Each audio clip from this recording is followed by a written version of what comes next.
पूर्वी भूमध्य सागर एक ऐसा क्षेत्र है जो हमेशा अशांत रहता है। दशकों से इजराइल और हिजबुल्लाह के बीच संघर्ष चल रहा है, जो कभी-कभी हिंसा में बदल जाता है। अब ऐसी चिंताएं बढ़ रही हैं कि साइप्रस, जो एक छोटा सा द्वीपीय देश है और जिसका इतिहास बहुत ही जटिल है, इस संघर्ष में फंस सकता है। यह कहानी पुरानी दुश्मनी, रणनीतिक प्रतिद्वंद्विता और युद्ध के खतरे की है। साइप्रस खुद संघर्ष से अछूता नहीं है। 1974 से विभाजित यह द्वीप एक ग्रीक साइप्रट दक्षिण और एक तुर्की साइप्रट उत्तर का घर है, जो संयुक्त राष्ट्र के एक बफर जोन से अलग है। ये विभाजन ऐतिहासिक तनावों और विदेशी हस्तक्षेप की विरासत पहले से ही अस्थिर क्षेत्र में जटिलता की एक और परत जोड़ता है। साइप्रस के तट पर पानी में महत्वपूर्ण प्राकृतिक गैस भंडार की हालिया खोज ने दांव को और बढ़ा दिया है। ये ऊर्जा संसाधन, जबकि आर्थिक समृद्धि का वादा करते हैं, भू राजनीतिक प्रतिस्पर्धा का एक स्रोत भी बन गए हैं, जो क्षेत्रीय और वैश्विक शक्तियों को आकर्षित करते हैं। वर्तमान स्थिति को समझने के लिए हमें उन ऐतिहासिक संबंधों को समझना होगा जो इजराइल, हिजबुल्लाह और साइप्रस को बांधते हैं। इजराइल लंबे समय से अपने अरब पड़ोसियों के साथ संघर्ष में उलझा हुआ है।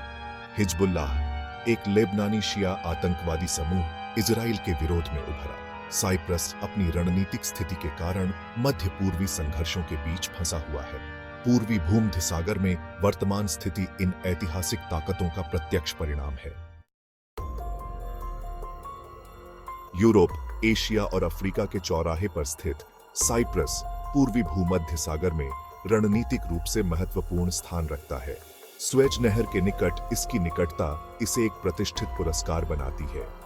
इजराइल के लिए साइप्रस एक संभावित सहयोगी और हिजबुल्लाह के खिलाफ संचालन के लिए एक लॉन्च पैड है। प्राकृतिक गैस भंडार की खोज ने इस रणनीतिक प्रतिस्पर्धा को और तेज कर दिया है। धार पर साइप्रस की भागीदारी के लिए परिदृश्य। साइप्रस को इजराइल और हिजबुल्लाह के बीच संघर्ष में कैसे खींचा जा सकता है? कई परिदृश्य संभव हैं। एक संभावना आकस्मिक वृद्धि की है, जहां साइप्रस इजरायली या लेबनानी जहाजों से जुड़ी समुद्र में एक घटना नियंत्रण से बाहर हो जाती है। एक अन्य परिदृश्य में हिजबुल्लाह सीधे साइप्रस में या उसके आसपास इजरायली हितों को लक्षित करता है, जैसे गैस पाइपलाइन या इजरायली स्वामित्व वाले व्यवसाय। इस तरह के हमले से साइप्रस पर प्रतिक्रिया देने के लिए भारी दबाव होगा। संभावित रूप से इसे व्यापक संघर्ष में घसीटा जाएगा। इसके अलावा द्वीप पर विदेशी सैन्य ठिकानों की उपस्थिति, जिसमें ब्रिटिश ठिकाने और एक रूसी खुफिया एकत्रण सुविधा शामिल है, जटिलता की एक और परत जोड़ती है। साइप्रस से जुड़ा कोई भी संघर्ष आसानी से क्षेत्रीय या अंतरराष्ट्रीय संकट में बदल सकता है। दुनिया देख रही है अंतरराष्ट्रीय खिलाड़ी और उनके दांव। साइप्रस से जुड़े संघर्ष की संभावना अंतरराष्ट्रीय समुदाय की नजरों से नहीं बचाई है। इजराइल के कट्टर सहयोगी संयुक्त राज्य अमेरिका ने स्थिति पर चिंता व्यक्त की है और सभी पक्षों से संयम बरतने का आग्रह किया है।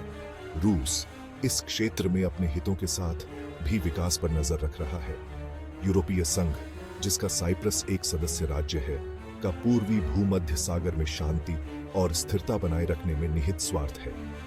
यूरोपीय संघ ने तनाव को कम करने और इसमें शामिल पक्षों के बीच बातचीत को बढ़ावा देने के लिए राजनयिक प्रयासों में संलग्न है। हालांकि गठबंधनों और प्रतिस्पर्धी हितों के जटिल जाल एक स्थायी समाधान खोजने को एक कठिन काम बनाते हैं। क्षेत्रीय और वैश्विक शक्तियों की भागीदारी प्रत्येक के अपने एजेंडे के साथ स्थिति की अस्थिरता को बढ़ाती है। तूफान के बीच शांति की तलाश, कूटनीति और आगे का रास्ता। पूर्वी भूमध्य सागर में स्थिति अनिश्चित बनी हुई है, लेकिन शांति की उम्मीद अभी भी बाकी है। तनाव को कम करने और संघर्ष को रोकने के लिए राजनयिक प्रयास जारी हैं, जिसमें विभिन्न अंतरराष्ट्रीय कलाकार भूमिका निभा रहे हैं। इजराइल और हिजबुल्लाह के बीच बातचीत, जबकि चुनौतीपूर्ण है, एक दीर्घकालिक समाधान खोजने के लिए महत्वपूर्ण है। संघर्ष के अंतर्निहित मुद्दों को संबोधित करना, जिसमें फिलिस्तीनी प्रश्न और गोलान हाइट्स की स्थिति शामिल है, स्थायी शांति प्राप्त करने के लिए आवश्यक है। अंतरराष्ट्रीय समुदाय को राजनयिक प्रयासों में संलग्न रहना जारी रखना चाहिए। सभी पक्षों से संयम बरतने, विवादों को शांतिपूर्ण तरीके से सुलझाने और उन कार्यों से बचने का आग्रह करना चाहिए जो स्थिति को बढ़ा सकते हैं। साइप्रस का भविष्य और वास्तव में संपूर्ण पूर्वी भूमध्य सागर अधर में लटका हुआ है। आगे का रास्ता बातचीत, कूटनीति और शांति के प्रति साझा प्रतिबद्धता में निहित है। अगर आपको यह वीडियो पसंद आया हो तो कृपया लाइक और सब्सक्राइब करें।